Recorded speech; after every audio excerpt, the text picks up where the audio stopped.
चलिए, आज बात करते हैं उस एक संस्था की जिस पर हम अपने पैसों को लेकर शायद सबसे ज्यादा भरोसा करते हैं, यानी हमारे अपने बैंक।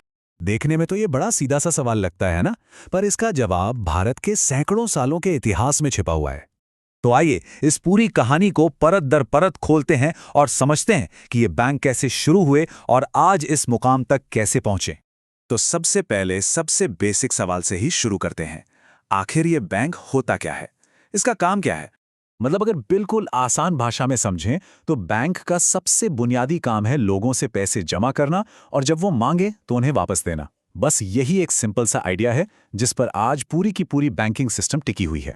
ठीक है, तो अब जब ये बेसिक बात क्लियर हो गई है तो चलिए अब चलते हैं इतिहास में और देखते हैं कि भारत में बैंकिंग की शुरुआत हुई कैसे और कहां से। तो 1770 से लेके 1911 के बीच का ये जो दौर था ना, ये इंडियन बैंकिंग के लिए बहुत इंपॉर्टेंट था। ये टाइमलाइन कुछ बड़े माइलस्टोन्स दिखाती है। चलिए इनमें से कुछ खास पर जरा गौर करते हैं। तो कहानी शुरू होती है 1770 से। यही वो साल था जब भारत में मॉडर्न बैंकिंग की शुरुआत हुई। इसे कलकत्ता में अलेक्जेंडर एंड कंपनी नाम की एक यूरोपियन ट्रेडिंग फर्म ने शुरू किया था। हाँ, ये बात और है कि यह बैंक कोई 60 साल बाद बंद हो गया, लेकिन इसने आने वाले वक्त के लिए एक रास्ता जरूर बना दिया था। अब ये जो हुआ ना, ये वाकई एक बहुत बड़ा मील का पत्थर था। सोचिए, पंजाब नेशनल बैंक, ये फाइनेंशियल सेल्फ रिलायंस की तरफ एक जबरदस्त कदम था। ये पहला ऐसा बैंक था जिसे पूरी तरह से इंडियन पैसे से इंडियंस ने इंडियंस के लिए बनाया था। अच्छा, अब आते हैं भारत के सबसे बड़े बैंक पर, स्टेट बैंक ऑफ इंडिया यानी एसबीआई। इसकी भी अपनी एक अलग ही कहानी है और काफी दिलचस्प है। तो एसबीआई की जड़ें वो जुड़ी हैं इन 3 प्रेसिडेंसी बैंकों से। इन्हें ब्रिटिश इंडिया के 3 सबसे बड़े शहरों में खोला गया था, कलकत्ता, बॉम्बे और मद्रास। फिर आता है साल 1921 और तब एक बड़ा फैसला लिया गया। इन तीनों पावरफुल बैंकों को एक साथ मिला दिया गया, मतलब मर्ज कर दिया गया। और इस मर्जर से जो एक बहुत बड़ी संस्था बनी, उसका नाम रखा गया इंपीरियल बैंक ऑफ इंडिया। और फिर आज़ादी के बाद साल 1955 में भारत सरकार ने इसी इंपीरियल बैंक को नेशनलाइज कर दिया और बस उसी दिन जन्म हुआ उस बैंक का जिसे आज हम सब जानते हैं, भारतीय स्टेट बैंक यानी एसबीआई। देखिए, एसबीआई का बनना सिर्फ एक बैंक का बनना नहीं था, ये तो एक बहुत बड़ी घटना थी। इसने इंडियन बैंकिंग में एक नए युग की शुरुआत की, नेशनलाइजेशन का युग। पर सवाल यह है कि ये नेशनलाइजेशन आखिर होता क्या है? इसका सीधा सा मतलब ये था कि बहुत सारे प्राइवेट बैंकों का कंट्रोल, उनका मालिकाना हक अब सरकार के पास आ गया था। और इसके पीछे मकसद ये था कि बैंकिंग की जो सुविधाएं हैं वो देश के हर कोने तक पहुंचे और देश के डेवलपमेंट गोल्स को पूरा करने में भी मदद करे। तो इतना लंबा और मजेदार इतिहास देखने के बाद चलिए अब आते हैं आज के दौर में। आज भारत का बैंकिंग सिस्टम कैसा दिखता है? तो मोटे तौर पे आज हमारे बैंकिंग सिस्टम में 3 तरह के बैंक हैं। एक पब्लिक सेक्टर बैंक यानी सरकारी बैंक, जिनकी कहानी नेशनलाइजेशन से जुड़ी है।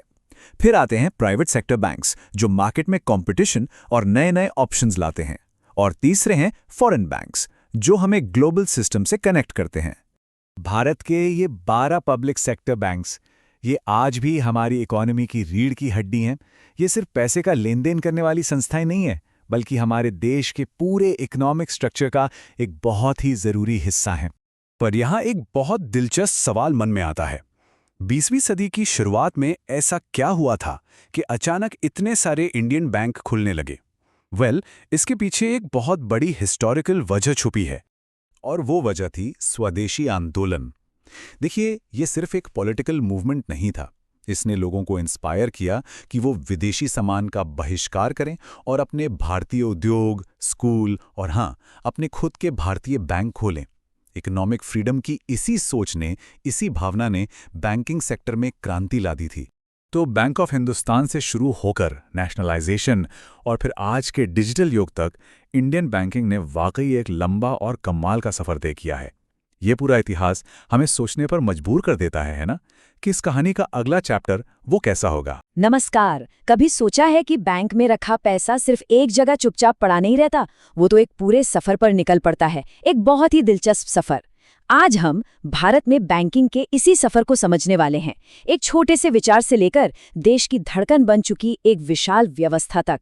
चलिए शुरू करते हैं। ये एक ऐसा सवाल है जो हम सबके मन में कभी न कभी जरूर आता है। हम अपनी मेहनत की कमाई को बैंक में सुरक्षित रख देते हैं, पर उसके बाद उस पैसे का होता क्या है? क्या वो बस किसी तिजोरी में बंद रहता है? सच तो ये है कि इसी सवाल में बैंकिंग की पूरी कहानी का राज छिपा है। तो देखिए, बैंकिंग का जो सबसे बेसिक काम है ना, वो बहुत ही सीधा साधा है। एक बैंक असल में एक पुल की तरह काम करता है। एक तरफ ये हम जैसे लोगों से बचत जमा करता है और दूसरी तरफ ये उसी पैसे को उन लोगों या बिजनेस को लोन के तौर पर देता है जिन्हें इसकी जरूरत होती है। इसी तरह पैसा एक जगह रुकता नहीं, बल्कि पूरी अर्थव्यवस्था में घूमता रहता है।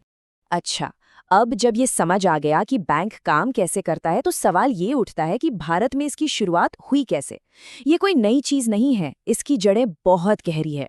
तो चलिए जरा समय में पीछे चलते हैं और भारत की बैंकिंग कहानी की जड़ों को खोजते हैं।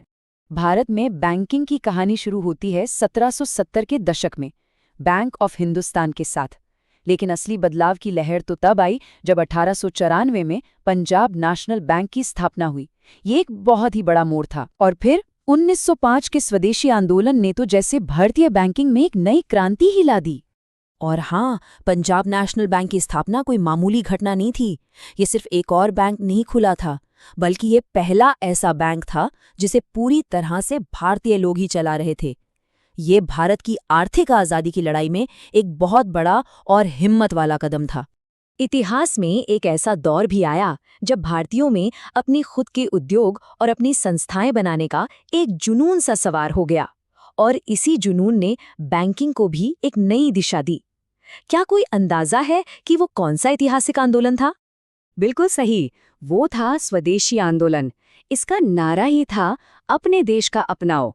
इसी भावना ने लोगों को आर्थिक रूप से आत्मनिर्भर होने के लिए इतना प्रेरित किया, और नतीजा ये हुआ कि कई भारतीय कारोबारियों ने आगे बढ़कर अपने बैंक खोले, जिनमें से एक था 1911 में बना सेंट्रल बैंक ऑफ इंडिया। अब बात करते हैं एक ऐसे बैंक की जिसे भारत का लगभग हर नागरिक जानता है, भारतीय स्टेट बैंक यानी SBI। ये सिर्फ एक बैंक नहीं, बल्कि एक बहुत बड़ी संस्था है। पर यह बना कैसे? इसकी कहानी भी उतनी ही दिलचस्प और अहम है। SBI की जड़ें असल में ब्रिटिश राज के 3 सबसे बड़े और पावरफुल बैंकों में हैं, bank of Calcutta, bank of Bombay और बैंक ऑफ मद्रास। इन्हें प्रेसिडेंसी बैंक्स कहा जाता था। ये अपने अपने इलाकों में सरकार के बैंक की तरह काम करते थे और उस जमाने के सबसे ताकतवर वित्तीय संस्थान थे। तो इन 3 बड़े बैंकों से SBI बना कैसे? इसका सफर कुछ इस तरह था। सबसे पहले 1921 में इन तीनों को मिला दिया गया और एक बहुत शक्तिशाली इंपीरियल बैंक ऑफ इंडिया बनाया गया। फिर भारत की आज़ादी के बाद 1955 में सरकार ने इसका राष्ट्रीयकरण किया, मतलब इसे अपने कंट्रोल में ले लिया और इसे एक नया नाम दिया, भारतीय स्टेट बैंक। और इस तरह आज के SBI का जन्म हुआ। तो ये तो थी इतिहास की बात, लेकिन इतने सालों में ये पूरी व्यवस्था बहुत बदल चुकी है। चलिए अब इतिहास से निकलकर आज के ज़माने में आते हैं और देखते हैं कि भारत का मॉडर्न बैंकिंग इकोसिस्टम आखिर दिखता कैसा है और काम कैसे करता है। आज अगर भारत की बैंकिंग प्रणाली को देखें तो इसे मोटे तौर पर 4 हिस्सों में बांटा जा सकता है। कमर्शियल बैंक, जो सबसे बड़े खिलाड़ी हैं, कोऑपरेटिव बैंक, जो एक समुदाय पर आधारित होते हैं, स्मॉल फाइनेंस बैंक, जो छोटे ग्राहकों पर फोकस करते हैं, और नए ज़माने के पेमेंट्स बैंक्स। हर किसी की अपनी एक खास भूमिका है। तो ये जो पब्लिक और प्राइवेट बैंक होते हैं, इनमें सबसे बड़ा फर्क क्या है? देखिए, सारा खेल मालिकाना हक का है। बात बहुत सीधी है। अगर 50% से ज्यादा हिस्सेदारी सरकार की है तो वो एक सरकारी यानी पब्लिक सेक्टर बैंक है, जैसे SBI या PNB।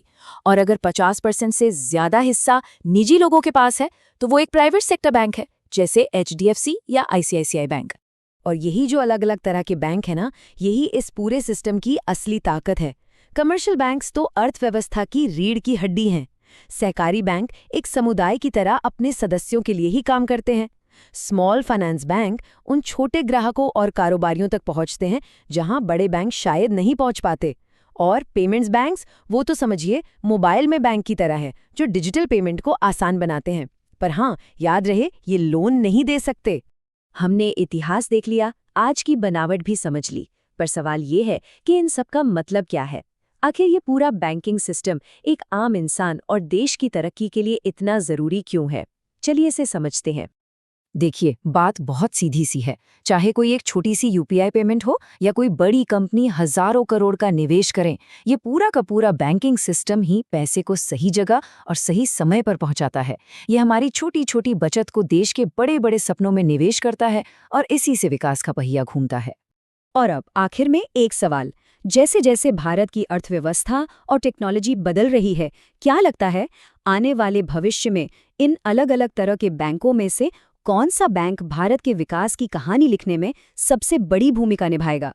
क्या वो बड़े कमर्शियल बैंक होंगे या फिर ये छोटे और तेजी से काम करने वाले पेमेंट बैंक? इस पर सोचिएगा जरूर।